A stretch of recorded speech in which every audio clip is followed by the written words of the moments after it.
My day started out pretty much like every other day since I first started to see the Empire. I mean, really see. This whole contest thing, it really opened my eyes. I can't believe I didn't see how vast this empire is. As I was saying, it was business as usual upon waking with the usual salutations for my family. You know, henpecking, nitpicking, and a little bit of drinking.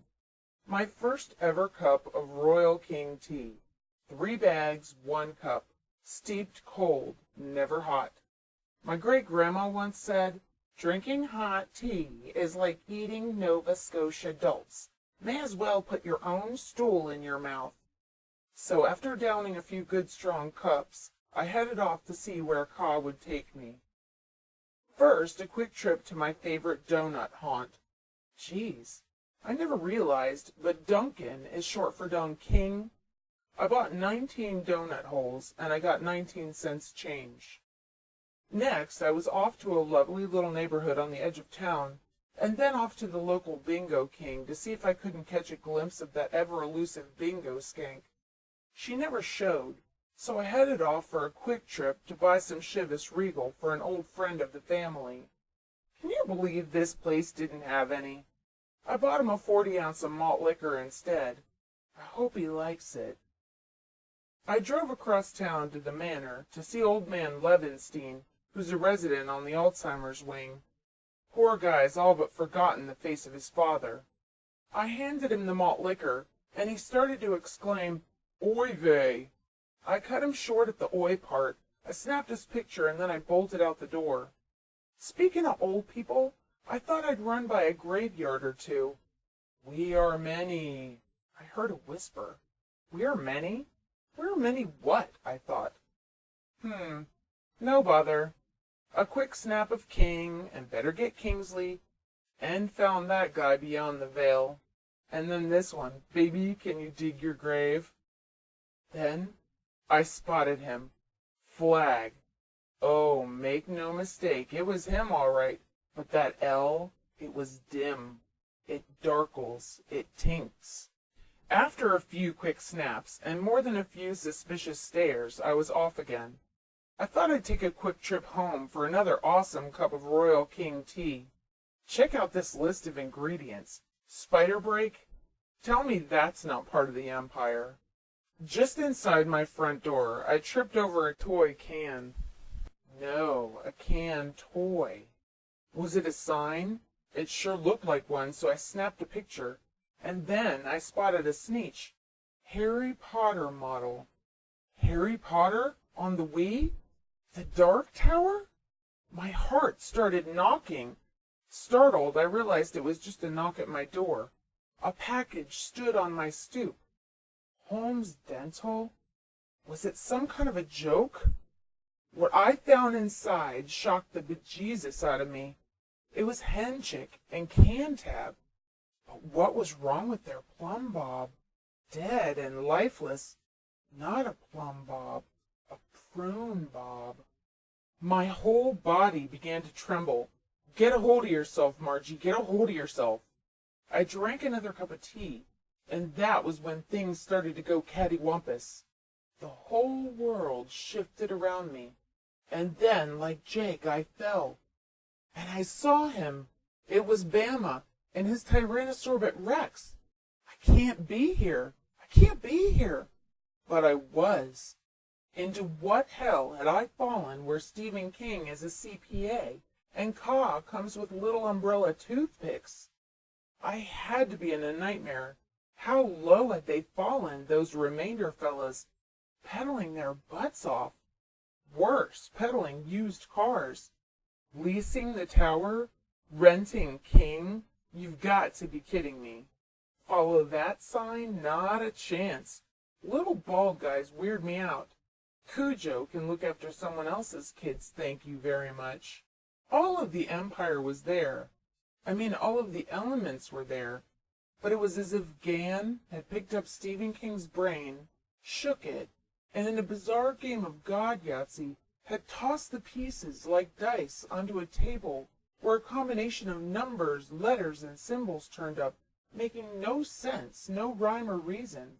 I started to see what Susanna meant about Roland's hoodoo. But who'd do this to me? Margie, you've traveled straight over the edge, I thought. No more tea for me. I needed a good stiff drink, but not there. Too much knocking. I found the perfect spot. And it's true what they say. All things do serve the beam. Ka is a wheel, that's true too. Another sad truth, the world had indeed moved on. I had to get out of there. I had to get back home. But which way? Invoking the name of King, I screamed at the top of my lungs, "Word slinger, show me to the portal of the bear. Show me to the path of the beam. Hear me, I beg." Which way? Which way? Not that way. No, I don't think I'll go there. And then it was clear. King's way. Of course! Goodbye, Big Sky. Hello, Turtleback Lane. It looked a bit different than I had imagined, but no mind. I'd found the beam. Along the way, I passed Chester's Mill and its twinner. Note to self, Margie. If you ever stop by Chester's Mill, make sure you get your kids their whoops ahead of time. At long last, I had made it to Keystone Earth. Walk-ins were everywhere. But lowmen were there, too. Signs were all over. I spotted one on the hunt. Was he after me? No, thank God. Just to be safe, I thought I'd duck into Walmart, where I was sure that I'd blend in with the crowd. First, I scanned the crypt spaces, just like Eddie had done. I spotted him. It was that damned blackbird. No, it was Flag. He was after me. I ran into Walmart. My heart threatened to break straight through my rib cage at what I saw. Tahine. Everywhere. The greeter, the patrons, the stockers, cashiers. All Tahine. It made sense. But they didn't just become Tahine. They must have always been. I just never saw it before. And bum hugs? They were a dime a chassis. Isn't there a saying, dumb bum can't be undumb?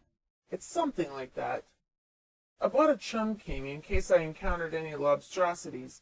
Dada Chum, Dada Ching, and all that. I know how ridiculous that sounds, but at that point I felt that anything was likely. I headed outside, and I could feel the eyes on me. Staring me down was the meanest pack of wolves I'd ever seen.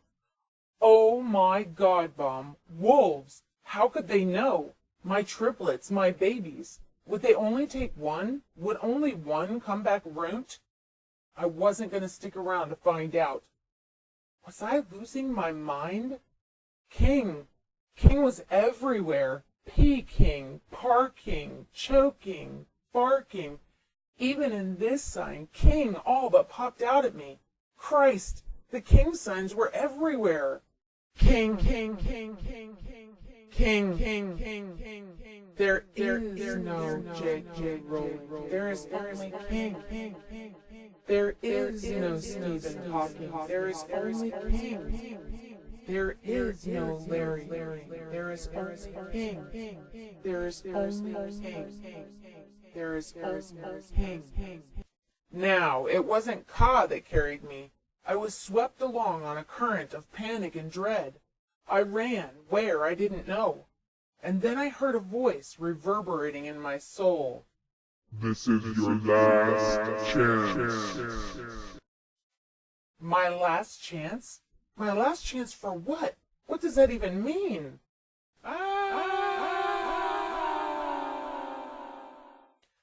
My scream was long and loud and echoed as I tore every last shred of clothing from my frame.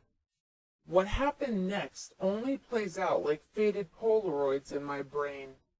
Visions of streaking, kicking, striking. But officer, I heard myself say, it wasn't my fault, it was his. Yes, it was a police officer approaching me. Was I spanking him? Chill out, officer, I was only joking. No, that's Joe Hill. A different story for a different day. Then, blackness. When I came to, I saw the King. The Crimson King, with that awful eye, the eye that torments Roland. Oh, Roland, son of Stephen, of the line of Eld, Arthur Eld. King Arthur. No, King Arthur. But it all comes to the same, doesn't it? There is only King. I found myself at Turtle Bay, and the tower stood before me. Sombra and another where and when would have owned this, would have destroyed this, but I knew that the power of the white was with me. I looked up, I saw Aunt Talitha's cross, and I heard the slughorn. I heard voices, a chorus of thousands across the ages beckoning me onward. The tower, it was changing before my eyes. I saw a blinding golden shimmer of light coming from the highest point of the tower. The tower, it opened to me. I ran for my father's sake through the door. Behind me, the door slammed shut. Then it all went black. Wake up, Marge. Wake up, Marge. Marge, can you hear me? My husband was slapping me across the face. I was naked and must have, for some time, become a feast for fire ants and mosquitoes. My forehead hurt, and I was in terrible pain. The tower! The tower! He said, Margie, what tower? I pointed as I followed my gaze upward to where the tower had stood a moment, a lifetime, before. I reeled back in horror. Not the tower. Arc sodium. My head dropped to the asphalt, and once again I found myself in darkness.